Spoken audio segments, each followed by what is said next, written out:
and gentlemen, you're watching Startup Central and I'm Sumita Kareer. If it's startups, the emerging technologies and the new economy, if these sectors are of interest to you, then this is the show that you should be watching weekdays at 6 p.m. to keep a track of all the developments in the sector, because we are telling you the Building in India story like no one else. And today we continue with our Budget 2025 coverage. What was there for startups? Well, the Finance Minister Nirmala Sitharaman announced, amongst a whole host of announcements, she announced another round of funds for startup scheme with a corpus of 10,000 crore rupees to promote the growth of budding entrepreneurs. In fact, there was the extension of tax holidays as well, and the introduction of a dedicated deep tech fund. These are some of the welcome moves that will perhaps enhance capital availability and encourage innovation in the segment. There was also a focus on AI with an allocation of 500 crore rupees, a center of excellence for AI in education, to be very specific. In fact, there were a couple of other announcements as well. We'll go to these one by one and decode what do these announcements really mean for the growth of the sector, and how much growth will these initiatives end up pushing, especially as far as making funding available for small startups is concerned, and how they grow over the next couple of months. And to discuss that and more, and to decode what the budget had for the startup ecosystem, I'm now joined by Padmaja Ruparel, the co-founder of India Angel Network Group. Thank you very much, Ms. Ruparel, for joining us here on Startup Central. Now, ma'am, let me come to you. The Fund of Funds scheme with a corpus of 10,000 crores, that was a long pending demand by startups in the ecosystem, by VCs. And they are saying that, in fact, there should be multiple such funds. How much of a difference will this Fund of Funds scheme really make to the growth of the overall ecosystem, especially as far as funding in the ecosystem is concerned? I think the first version, 10,000 crore Fund of Fund 1.0, which the government had unleashed some years ago, has been extremely successful in catalyzing 9 times. And you heard the Honorable Finance Minister talk about it, that the 10,000 crores has catalyzed 90 plus thousand crores. So clearly that is one big impact the Fund of Funds has had. Today, when we look at the Indian ecosystem, it is growing in leaps and bounds. The number of investors, the kind of innovation, the high quality founder talent. I think this announcement for Fund of Fund 2.0, if I may call it, another 10,000 crore is an excellent idea. And it will not only unleash money from domestic capital, but also pools of overseas capitals. So very, very really appreciate, would like to thank Honorable Prime Minister Modi, Honorable Finance Minister, Union Finance Minister, Ma'am Srimati Nirmala Sitharaman, Honorable Union Finance Minister, Commerce and Industry, Piyush Goyal. I think it's a phenomenal step, and it's a tangible step to a vision of creating Viksit Bharat. And not to forget DPIIT and SIDBI, which have done a phenomenal job. And I think this something that works, just keep adding, don't stop. So really very good. But I think I'd like to add one more point, Sumita. It's not only the 10,000 crores. We also heard about another 20,000 crores that the government had proposed in its budget, including for deep tech. So I think I think the government has sort of started to look at deep tech, and it's very, very necessary. In fact, to my mind, it could be a higher contribution, a higher pool of money that could have been committed. You already know in the past few weeks, there's a lot of talk about DeepSeek. There is OpenAI, NVIDIA. So globally, the world is moving. I think India, while it may not see it as critical, but I think it's very, very critical for India to keep pace. If we want to become the global innovation hub, then we have to keep upgrading and moving into the next technologies. Absolutely, ma'am, and which is why this deep tech corpus is of significance. We've also seen the Prime Minister on several of his international visits as well bring up this space of deep tech. And of course, now we have India developing its own AI model as well. But let's let's come to the other big announcement that was for the gig economy, which is one of the biggest employers in the country, that has also been given a boost with the creation of eShram portal for them, social security benefits for people working in the gig economy. Help us understand how will that change the organization in this space and help in formalizing, most importantly, help in formalizing this sector. No, I think it's a, you know it better than me. India is a huge digital economy, right? We have 350 million users of internet. We have 125 plus million online transactions, that are online users who are transacting. So clearly the online space, the delivery space is really growing. Number two, I think with the government focusing on increasing consumer spend, the gig economy becomes very, very critical in different ways, whether they are delivery, whether there's logistics, all of that.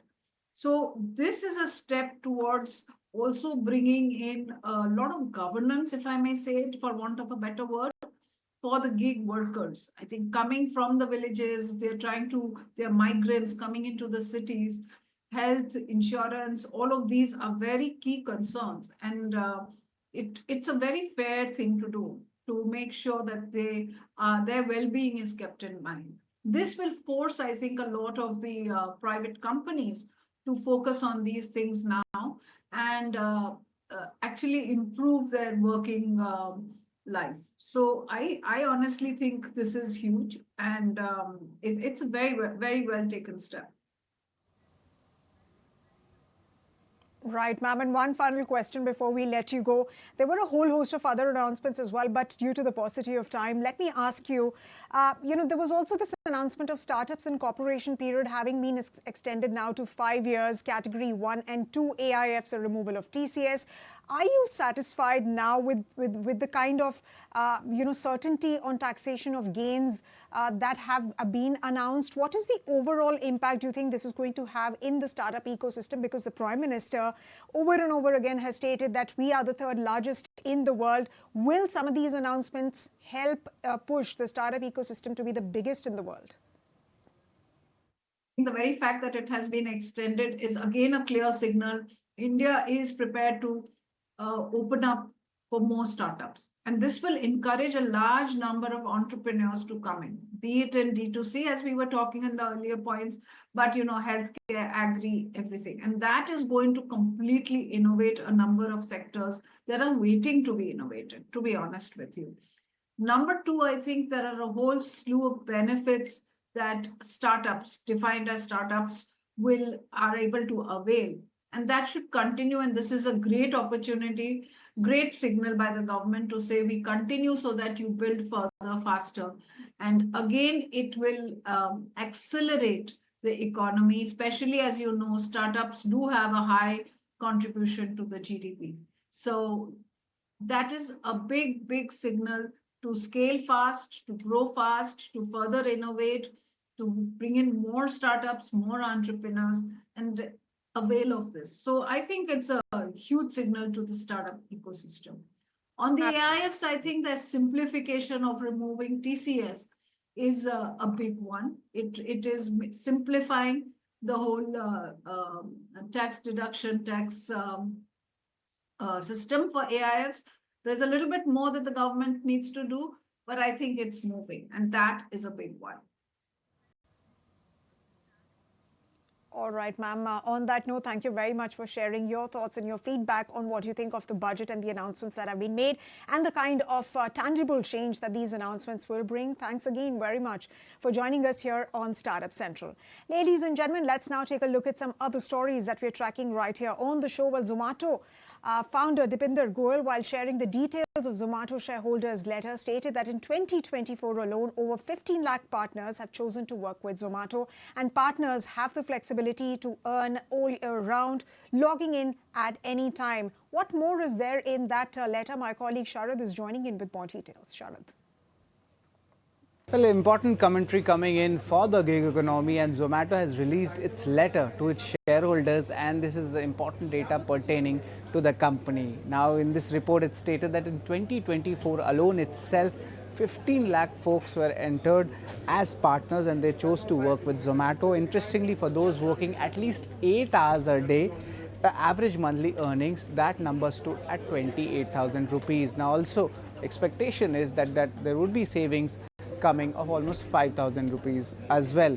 In this report also, they have stated that the claims paid to the partners have actually exceeded 53 crore rupees annually, with almost 55% of 2024 claims covering the non-accidental medical expenses. Apart from this, also they have stated that the delivery partners have the flexibility to earn year-round and logging it at any time.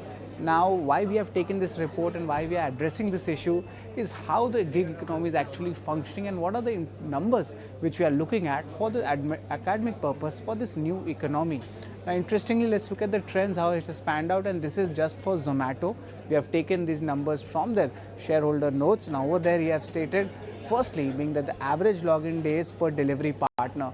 The data is coming from calendar year 2021. The number was 51.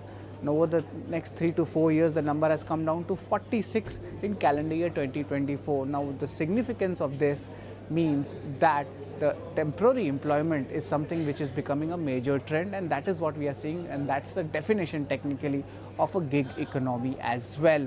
So that gives partners to take holidays, to choose other professions, or to actually work as per their requirements, especially on the time front.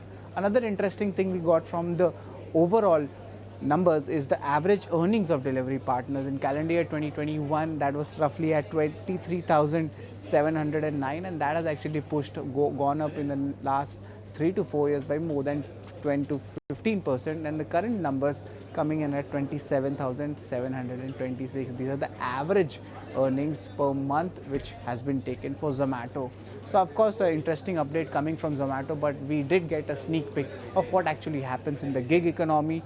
But also the question remains is that what are the total number of labor hours actually being put in which are not being considered after getting logged in, and is the wage commensurations actually equal or not? So of course, a lot of questions would be asked, but nevertheless, we did get a sneak peek of what actually the gig economy is right from the horse's mouth. All right. Thank you very much, Sharad, for bringing us all of those details. And ladies and gentlemen, time now for us to step into a quick break. But lots more coming up on the other side. You don't go anywhere.